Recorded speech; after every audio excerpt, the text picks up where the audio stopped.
Hey everyone, Mike Guillen here, and in this episode we are going to be looking at my TrackMan report that we talked about in the previous episode, where I essentially set a baseline to see where my swing speed, ball speed, all the pertinent data is at this point before I get started on my journey.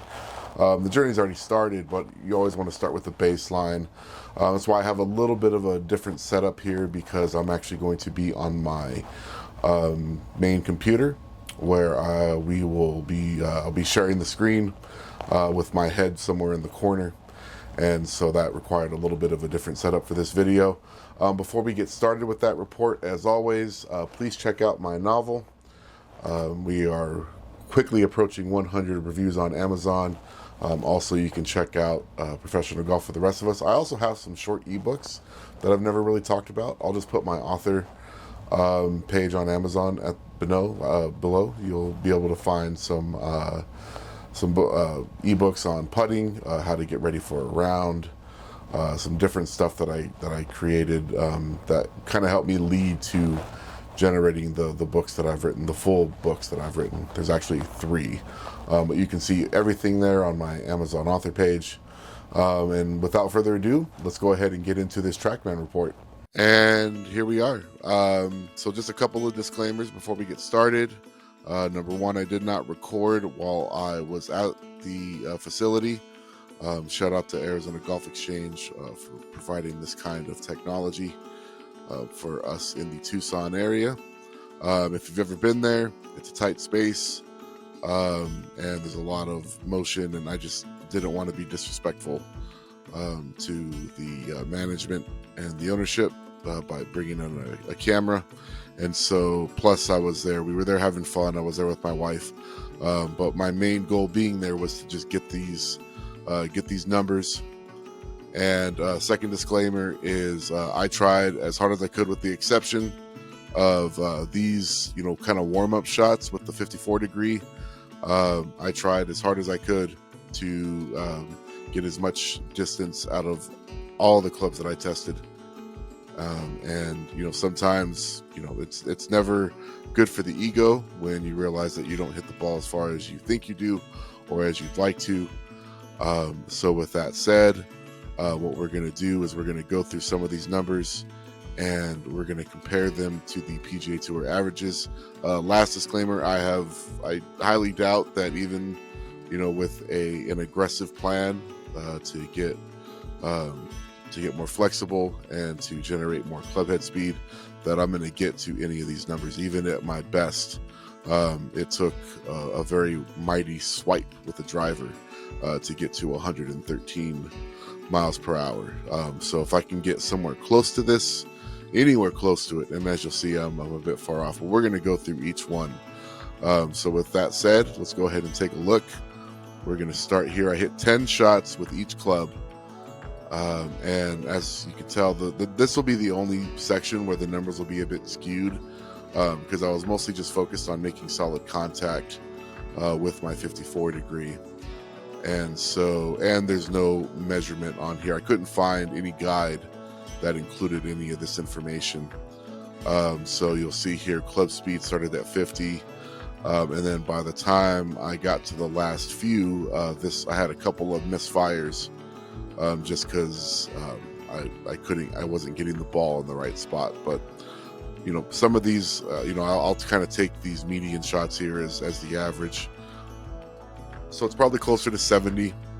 But with that said, I got some of these swings, I got a lot of spin with the wedges. I feel very confident with my wedges. I still need a lot of work on them, but this is more about distance. And so ideally, I'd like to see this carry distance get up somewhere, even if it's just to 90. I will feel a lot more confident that if I'm 100 yards. I only carry 3 wedges. Call me old school. I go with a 58 degree, a 54 degree, and then straight to my pitching wedge, which is about 48 to 49 degrees. It's just what I grew up with. It's what I'm most comfortable with.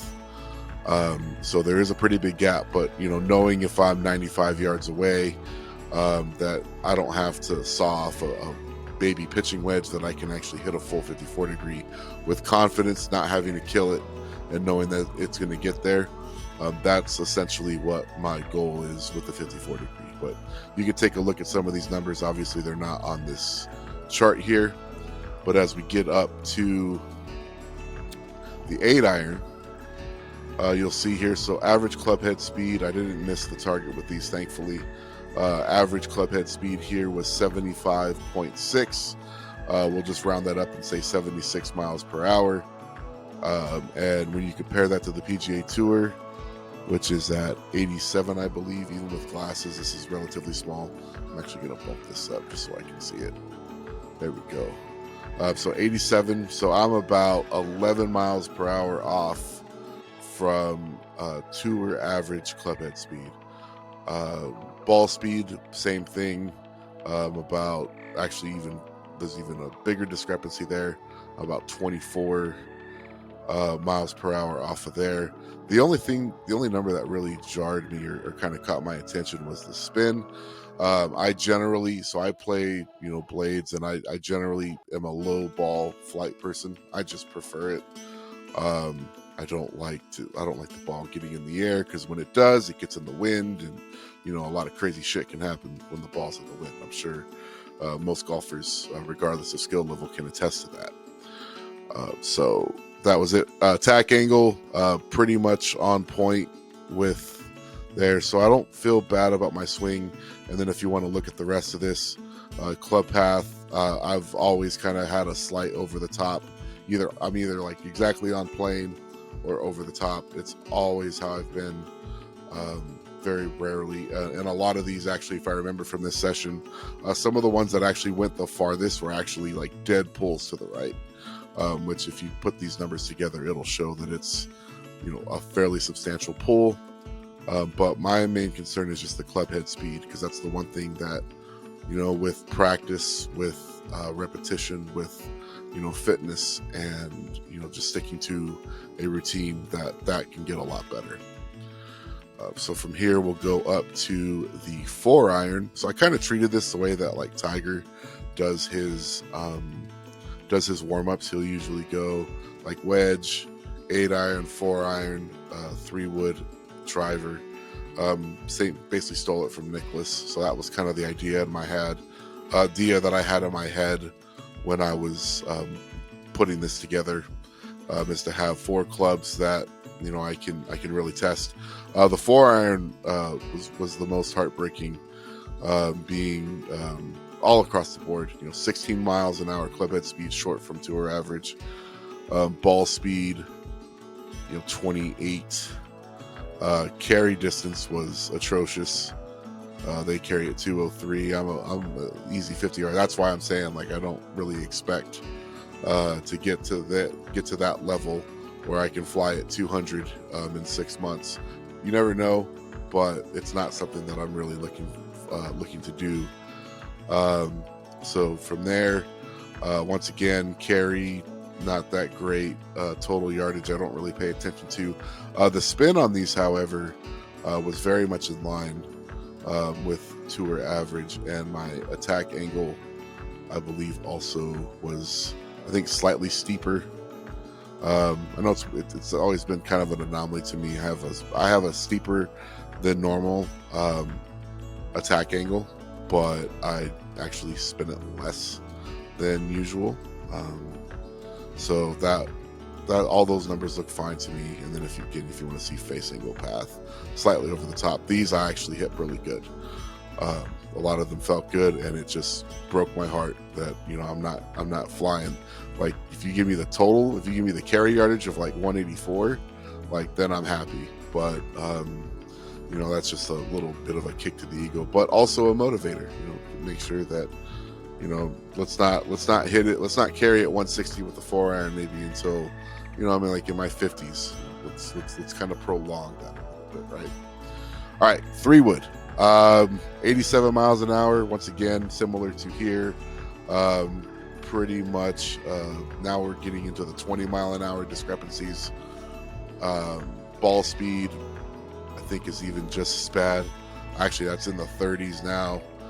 carry. I believe we're now in like the 55-yard range, even with my best shots. Well, some of these are closer, but still we're looking at like 40 yards difference here in carry. Spin rates, pretty much, that's kind of cool actually. Pretty much the average is right along with the with tour average, but just everything else is just way lacking.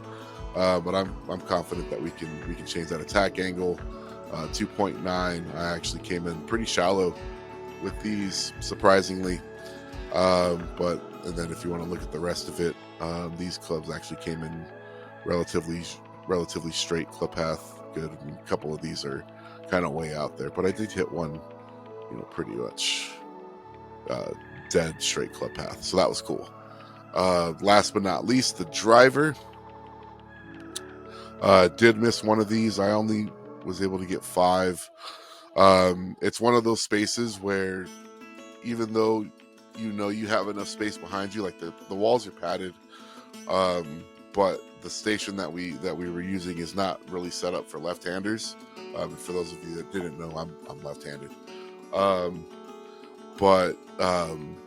So that's why I was having, and as clubs got longer, I felt even more constrained, but was still trying to, do the best, I could to, make a full swing and give it the most I could. But driver, obviously the biggest discrepancy, 21 miles an hour in club head speed. Attack angle actually turned out pretty much, maybe slightly shallower than average. Ball speed way behind as well. So 30 miles, 32, 30, 33, and some change. Average ball speed there, behind there. Didn't have the smash factor with this. I don't really care about that. Didn't have the launch angle, but then spin rates slightly higher. But I might attribute that to just, I don't think I'm hitting the club. It's a new driver for me, and I still don't feel like I've got all my angles set and everything to where I'm actually hitting the club on the sweet spot. I don't feel like I'm there yet. I think a lot of these are hit kind of lower on the face, which generates more spin. But with that said, you can look at the rest of these. I felt pretty comfortable with the face angle, and all those swings were feeling really good. Just once again, just a lack of distance. So there's my dispersion chart right there. Nothing too crazy, nothing too far out of bounds. Granted, this is super controlled environment, flat lie, perfect golf ball, perfect scenarios. Obviously on the golf course is a completely different thing. But that's going to be where we're going to you can actually finally see, as painful it is for you to see me at this size. We're going to start getting on the golf course. We're going to set a baseline, 9 holes. It's usually all I have time for. We're going to set a baseline, 9 holes, count every stroke, and see where we are there. I hope you enjoyed this video. I hope you enjoyed, seeing, what my TrackMan report looked like. If you like these kind of videos and maybe want to, stay tuned for the rest of this journey, please make sure you like, you comment, and you subscribe. Like I said, the next videos, and I think the next series of videos, will actually be playing some golf, as well as, maybe demonstrating, my practice sessions, drills that I do, etc. So thank you for supporting this. Like I said, please like, comment, subscribe, and we'll see you in the next video. But until then, if you're out there playing, especially if you're here in the Southwest or anywhere in the South where the weather's getting nice and crisp, and that winter rise starting to show up, I hope you hit some stiff ones.